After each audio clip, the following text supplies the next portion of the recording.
Buenas tardes, amables radioescuchas.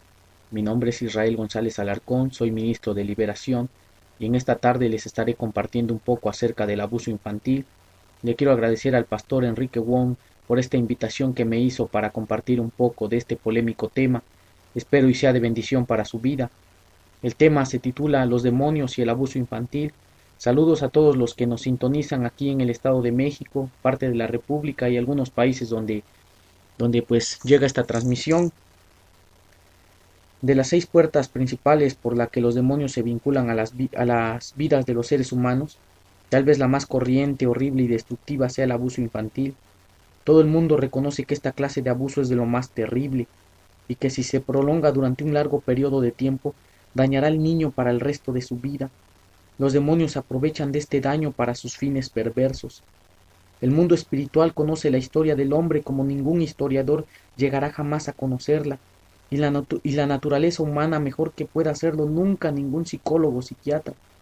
Tienen mayor conocimiento que todos los teólogos de la propensión del hombre hacia el mal, y saben más de los efectos duraderos de ciertas heridas sobre la personalidad humana, tanto en el nivel individual como en el colectivo, que cualquier sociólogo.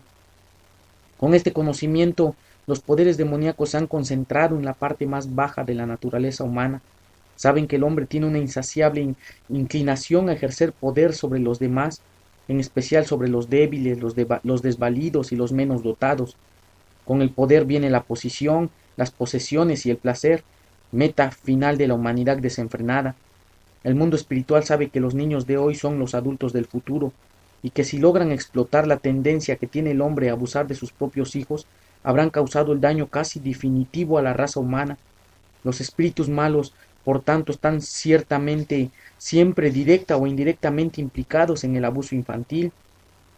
Bueno, la afirmación que hago sobre la tendencia del hombre a abusar de sus propios hijos puede parecer demasiado fuerte a primera vista. Después de todo, si la humanidad no cuidara de sus hijos, los más de nosotros no estaríamos vivos hoy en día para escuchar esta prédica.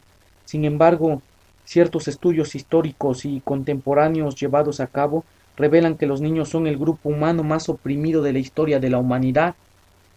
Un libro que leía yo de John Boswell, historiador de Yale, un libro perturbador, ciertamente, titulado The Kindness of Strangers, la bondad de los extranjeros, que estudia el abandono de los niños por sus padres a lo largo de la historia. Boswell no pretendía escribir dicho libro, tuvo la idea mientras investigaba las costumbres sexuales de los primeros cristianos. Haciendo esto se topó con el razonamiento esgrimido por varios teólogos destacados de la iglesia primitiva en cuanto a que los hombres no debían visitar burdeles porque corrían el riesgo de cometer incesto sin saberlo con una hija suya, a la que hubieran abandonado siendo niña. Boswell se quedó pasmado con aquellos escritos y al seguir investigando descubrió que el abandono de niños había sido una práctica corriente a lo largo de la historia. Estamos hablando de cristianos. Durante el siglo XVIII, por ejemplo, en las ciudades europeas 1/3 de todos los niños que sobrevivían al nacimiento eran abandonados por sus padres. Según Boswell, el pensamiento moderno de que los padres están a toda costa obligados a cuidar de cada niño que permiten que nazca, de ahí la práctica de apaciguar la conciencia matándolos mediante el aborto, está basado en una estructura económica de clase media, lo vemos a todo alrededor por donde quiera que volteemos vemos este horrendo cuadro. En el mundo antiguo y hasta la edad moderna esa conciencia no existía, especialmente en los tiempos en que no se contaba con ninguna forma de control de la natalidad. La sociedad esperaba que cada uno criase con responsabilidad a los hijos que decidía mantener, pero no tenía por qué mantenerlos todos. En nuestro estudio sobre estas prácticas, pues damos un sentido un poquito diferente, no por el temor de lo que los oyentes piensan, sino que decidimos reservarnos algunas cosas. Bueno, a la perspectiva del pastor no queremos hacer referencia tan profunda. Desde una óptica natural comparativa, el sacrificio de niños o infanticidio ritual es una forma especial de infanticidio. La manera no institucionalizada ha aparecido en la sociedad grecorromana y en el occidente cristiano con más regularidad de lo que con frecuencia nos gustaría admitir. Pocos admitimos este hecho. Los niños no deseados o desamparados han sido expuestos a la intemperie, ahogados, abandonados a la muerte por hambre, estrangulados, asfixiados y envenenados. Pero la manera más corriente y letal de deshacerse de los hijos que no se querían era sencillamente la negligencia. En la actualidad vemos este cuadro también. Según la UNICEF, el abandono de niños sigue existiendo en muchas partes del mundo en desarrollo.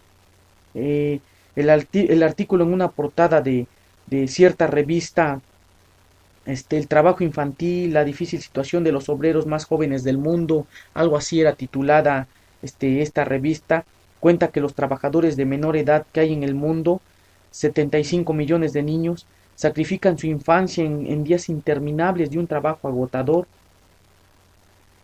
Otra revista llamada Carisma, por su parte, publicada en su número de diciembre de este año en curso, un escalofriante artículo titulado Niños desechables. El subtítulo era una afirmación en forma de pregunta. En los últimos 2 años miles de americanos han rechazado sus pequeños. ¿Por qué? Las respuestas son evasivas. Los autores de dicho artículo, Mark Kellner y Rob Kirby, llaman a los desechables buenos chicos no deseados por sus familias. Y dicen, se trata de un problema que América tiene desde hace años y que ha pasado a México, pero que según las autoridades en los 2 últimos años ha empeorado de repente. Forma parte de la decadente estructura de aquella en otro tiempo solía solidar las familias mexicanas. En vista del representativo material citado, no creo que mi acusación en cuanto a la tendencia que tiene el hombre de abusar a sus propios hijos esté muy lejos de la verdad. Espero no haberlos enredado, a pesar de que pues tuve que reservarme ciertos comentarios, pero quiero ponerles pues énfasis en las cosas más importantes referente a este tema. Los horrores casi increíbles del extenso abuso infantil en México han caído sobre la sociedad, causando un impacto tremendo. Las mujeres que están recibiendo consejo profesional tienen vividas imágenes retrospectivas de tales abusos.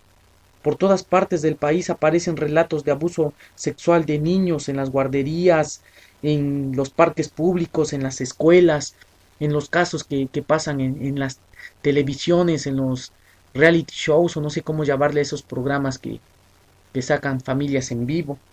El abuso sexual de los pequeños no es algo nuevo, ha ocurrido desde que el hombre cayó.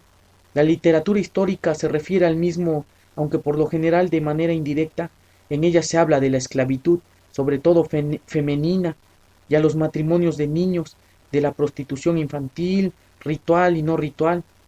La dominación de los niños y de las mujeres por parte de los hombres en el pasado hacía de dicho abuso algo fácil, respetable y previsto.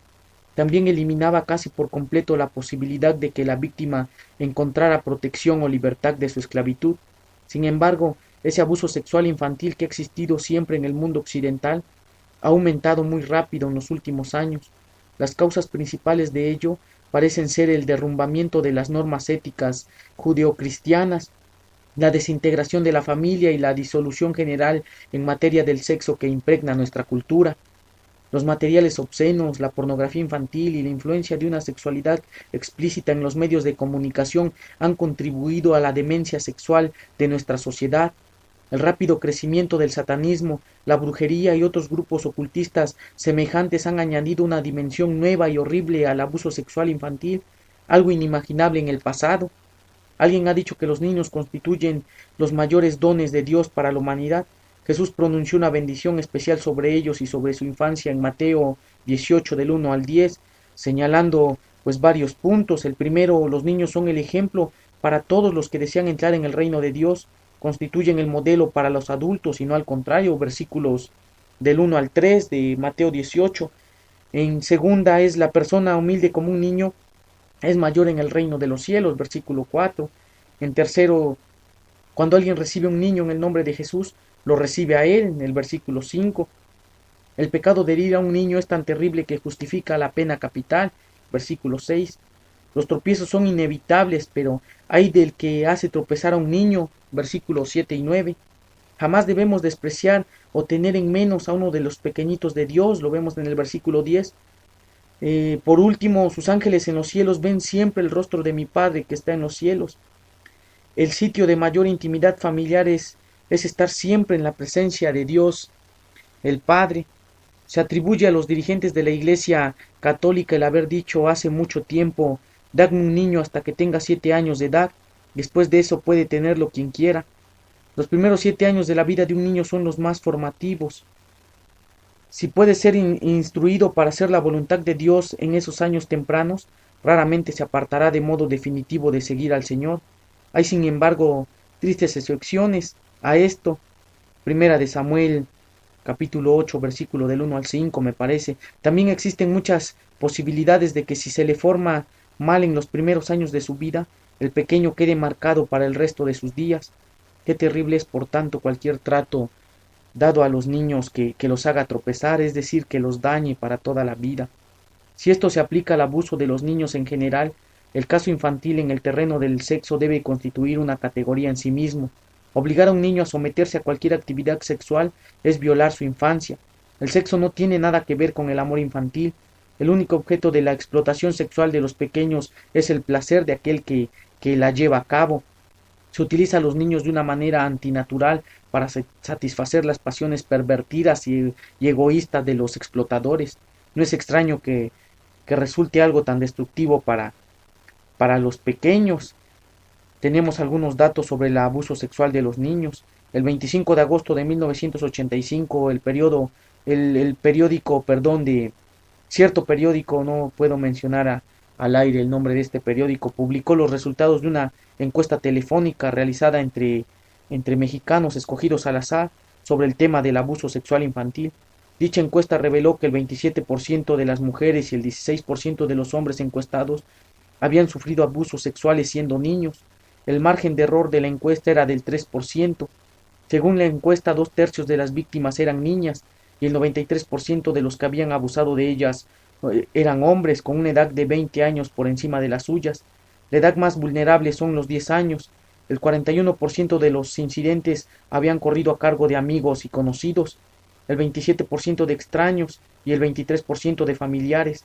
Aproximadamente la mitad de los que perpetraron tales abusos fueron descritos como personas en autoridad. Más o menos el 95% de las víctimas y las no víctimas acordaron en que el abuso sexual tiene un efecto duradero sobre los niños. La encuesta reveló además que solo el 3% pusieron el abuso en conocimiento de la policía u otras autoridades. Menos del 50% de los que lo hicieron informaron en el plazo de un año después del suceso. En el 70% de los casos en que se informó del abuso no se tomó ninguna medida efectiva acerca del mismo. Se empleó la fuerza física en el 18% de los casos, mientras que en el resto las pequeñas víctimas se sometieron a la vejación por varias razones. Las investigaciones demuestran que algunas de dichas razones fueron desamparo, tenía miedo, inversión de papeles, según la cual la responsable de las consecuencias sería la víctima, no el abuso de ella.